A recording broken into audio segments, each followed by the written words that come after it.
What's the most valuable hidden treasure I've ever searched for? It's a question I get asked all the time. After all, I've trekked through Scotland on the hunt for rebel gold, crisscrossed Russia to find the glittering Amber Room, and braved the caves of Jordan for the riches of the Copper Scroll. But the most valuable prize of all is not only real, it's right here in the United States. The lost Spanish fleet of 1715. It's a story as rich as its subject, King Philip V.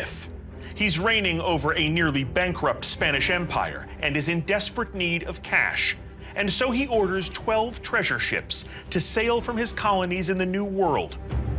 The fleet embarks from Havana, laden with silver, gold, jewelry, and artifacts. It's a cargo that is likely worth billions.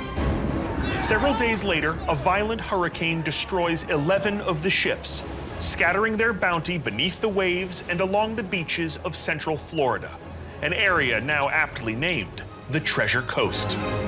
Millions of dollars in riches have been recovered here over the years, and that's just a fraction of what's out there. And now there's word of a major new development: the possible discovery of a previously unidentified ship from the lost fleet.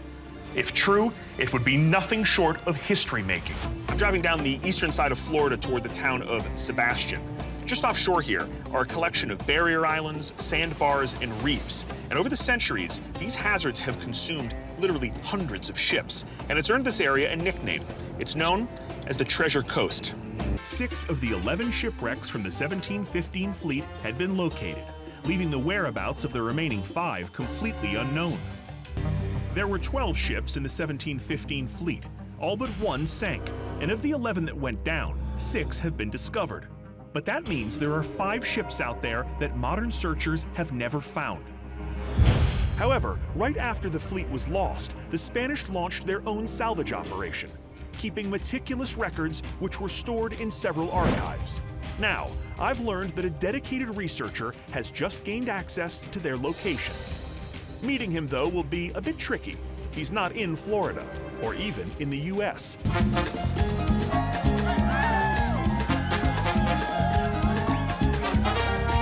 Cuba, the launching place of the 1715 fleet, and a one-time Spanish colonial stronghold. My cab driver drops me off at the National Archives of Cuba. No American film crew has ever been allowed inside. That is, until right now. That's thanks to historian John DeBry, who has lobbied the archives to pull any documents related to the lost fleet. We're joined by Cesar Alonso Sanson from the Cuban Ministry of Archaeology. Cesar opens the files and flips through pages that are yellowed with age, and those are the ones in good condition. As we flip through the documents, Cesar sees something that stops us in our tracks. Esto es un documento que tiene que ver con la estancia del convoy. This document is a document that authorized one ship to join the fleet. La fragata Santa Rita. This is the first time today that I see this name, Santa Rita. So that's the name of one of the 11 ships? It was named the Santa Rita, but he changed the name to Margareta. A boat that has never been found? Never been found. That's something new to me. I've never seen this before. Wow. So it's very exciting. We're rewriting history here. Yes, we are. Well, perhaps not rewriting it as much as revealing it. As the hours tick by, John is able to learn even more from the aging documents on file here. One of the things we've learned is that 2 ships that were found by the Spanish were never found in modern time. So we know that they found 2 ships that we haven't found. Exactly. If that's the case, why do you think that those 2 wrecks have not been rediscovered? There are some indications that 2 ships may be much further north than people have ever looked for. That's a huge piece of information. It's going to make it a lot easier to find them. The 6 wrecks that we know about are all in a relatively tight group along the Treasure Coast. But this new documentation suggests that some of the ships may have sunk much farther north than anyone ever suspected. Back in the Sunshine State, I join a group of expert divers who are putting this new knowledge to the test. Greg Bounds is a search and salvage expert who's worked with the great Mel Fisher himself.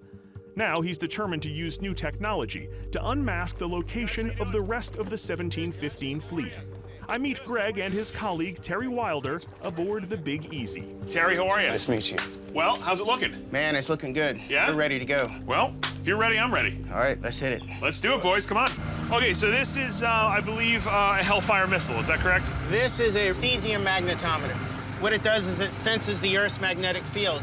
And any iron, ferrous metal that's laying on the bottom, like cannons, anchors, or some ballast stones, it measures that change in the magnetic field. Got it. We'll tow this behind the boat. As we get moving, we will deploy it off the stern of the boat, and we want to keep it as close to the bottom as possible. We got a target here. Got a nice target right here. Looks like a big hit or not? It looks like a pretty good-sized target, too. Great. We finally get a hit on the magnetometer, then another one. Here we're coming up on another target, too, Look at that. And another. Another one right there. Yeah.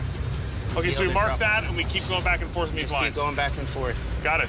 Before long, we've triangulated an area in which to search. With this section of the coast prone to storms and wave action, visibility is typically bad. What are we looking for? Metal. Anything metal. And Greg gets one. What is it? What have you got? It's a cannon. It's a freaking cannon. Holy! How big is it?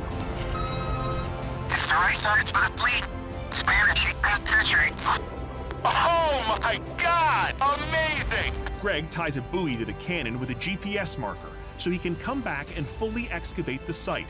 Then, we use every second of our remaining bottom time to scan the surrounding area. I've got hits on the metal detector, but they're deep. Me too. We gotta get back here and dig. Between the cannon and the other buried debris, there is every reason to believe that we've just landed on one of the ships from the 1715 fleet. We did it, man! We found a cannon! Good job, man. Awesome. Okay, Josh. Start scanning around this area. You got it.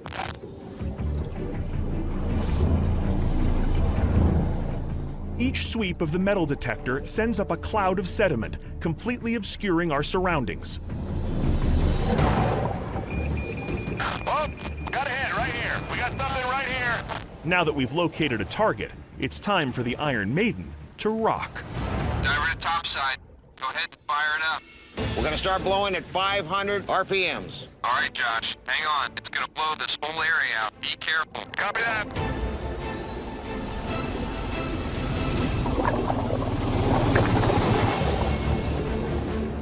Prop wash is coming down. Oh, there it is! Oh my God, it just clears everything out! Look at that! It's literally just dusting off the entire seafloor! Oh my word, look at that! That's wood! Did we just find the ship? I mean, look at this! That's wood. This timber may be a historic find, part of the Concepcion rediscovered after 300 years. And it looks like more of the wreck is buried beneath the sand. Josh to topside. Keep hitting it with that blower. Increasing to 600 RPMs.